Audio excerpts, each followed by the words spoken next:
Dear Abigail, the customs of a civilized pen provide reason to make this letter coherent to the degree of the buttons linear upon my waistcoat. Though still my quill shakes at the page, sloshing helplessly in the lingering puddle of sustenance from which I draw the thoughts I cannot hope to confess through simple English tongue. Leaving behind all matter of proper dictation to a lady fine as you, I am compelled to speak plainly that I am being drawn by your lingering heart down a road I am apt and ready to follow. Mrs. Smith, your dear mother, does not see it, and how can she? She does not write this letter? Her hands are not instilled with the fever of a romantic? Her vision, as crystalline and as ancient as it is rendered opaque through my seemingly fanatical proclamation. You need not respond to this letter, my motives too are opaque.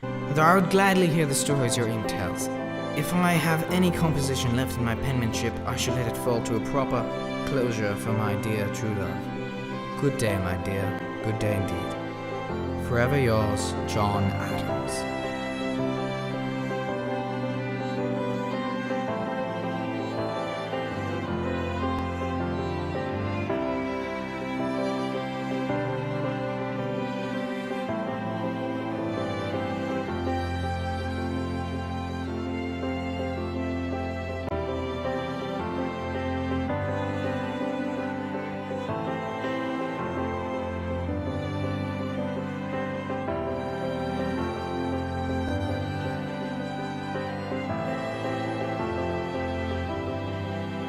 My Lysander, although it has only been days since I last saw you in Braintree, it seems more as though years. Are you not aware, dear John, that you are always welcome here at Weymouth? I do not at all fear the travel to Braintree, but should we not both enjoy the place of my home? Do not fear my mother. Her appreciation for men is mostly derived from the sharpness of a man's suit, not the man himself. Do not you and I see past that? You and I know how character is infinitely more powerful and valuable than wealth. Even so, you are a man of good refinement and hold a sturdy position in the law and in the land. We cannot waste all our flatteries remain on parchment. It is beyond question that our romance cannot persist singularly by penmanship. Come soon, my Lysander. Your lover, A. Smith.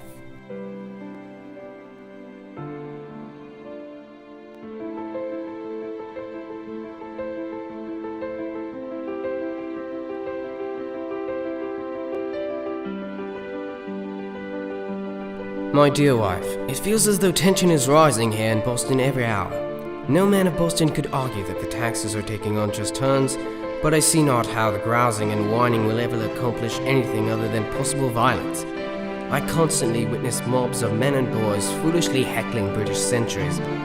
They do not seem to consider the fact that every British soldier effigy they hang becomes yet another actual British soldier. Britain is wary of us, and they should be, for so abusing our natural-born rights. I only hope that this will soon end peacefully, for Boston could never take on the most powerful force in the world without the entirety of Massachusetts being razed to the ground. I have already received another case here in Boston. I will be happy to see you and the children move into our new house here. Dear John, does the Congress make any progress? The violence grows every hour. We need an army, we need protection, we need a voice, not an absurd olive branch. Even I, a plain woman, have enough sense to understand that the king will not even glance at it. We must unite or die. Do not give up hope, John. I trust that Britain's oppression will so no longer be endemic to Boston, and that the Congress will recognize the urgency of separating from Britain. My dearest friend, I send this letter with my best wishes to you and our children and an apology for not sending it earlier. It has come to my attention that I am no longer a low-profile imbecile from the colonies.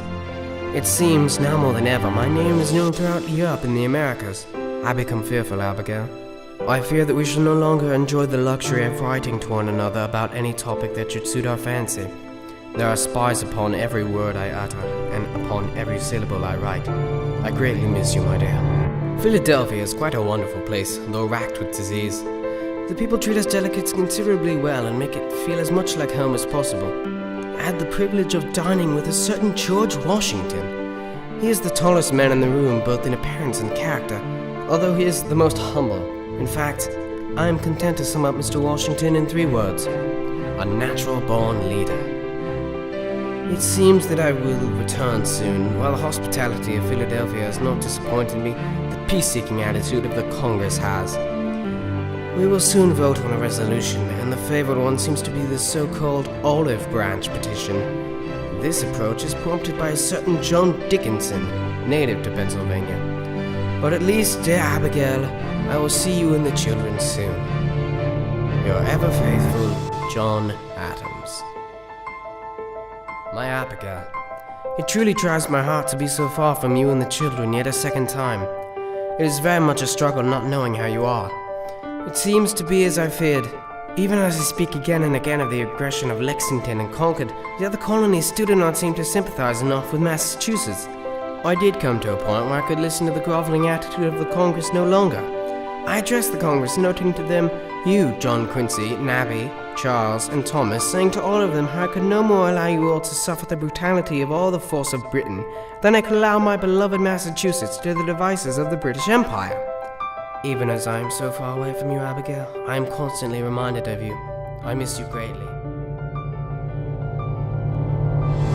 John, I must say it has been far too long since our last correspondence. General Washington passed through Braintree, and he so kindly agreed to have my letter sent along with his dispatches to Philadelphia. My dearest wife, it has been done. The Declaration of Independence was passed by Congress today. I have even heard talk that the French are persuading the Spanish to join us.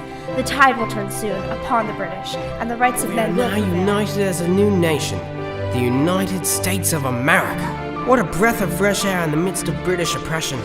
As I write, the pen is rising as if the chains of oppression themselves are Nabby is growing lifted. into a splendid young woman, and Thomas an honorable and brilliant young man. We hope the French will answer our cries. Your Portia. It is with joy that I hear we have at last won the war, but I only feel more sorrow as I am now traveling back to France for the peace treaty, only to spend more time away from you, my Abigail. Children miss you, John. I miss you. Return to us safely.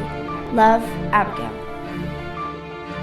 Give my love to Nabby and Thomas. I cannot express my grief of not being able to see their wonderful faces for so long. Come, dear Abigail, come.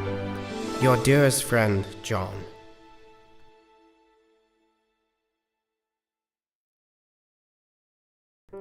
Dear Abigail, as I write, I do not know this letter's resting place. Shall it be buried or burned, sealed or left to gape, yawning its open parchment and curious symbols next to your stone? Perhaps it shall be forgotten in the parlor, a talisman for my final days. Perhaps it will lie there, still as you lay now, locked away, until time stops and the parchment's cage becomes fragile. The words escape into the infinity and I see your eyes again. Perhaps it shall be forever, perhaps it shall be today, but in that infinity I may at last deliver this letter to you. Do you remember what you said while typhoid fever caressed your mind into unconsciousness? Was that you talking at all, or was it some sort of delirium? As I write, memories surfacing and catching fire before burying themselves in haste. I strain to remember, for I too suffer a delirium, as you had, brought on by nothing of the flesh but of the soul.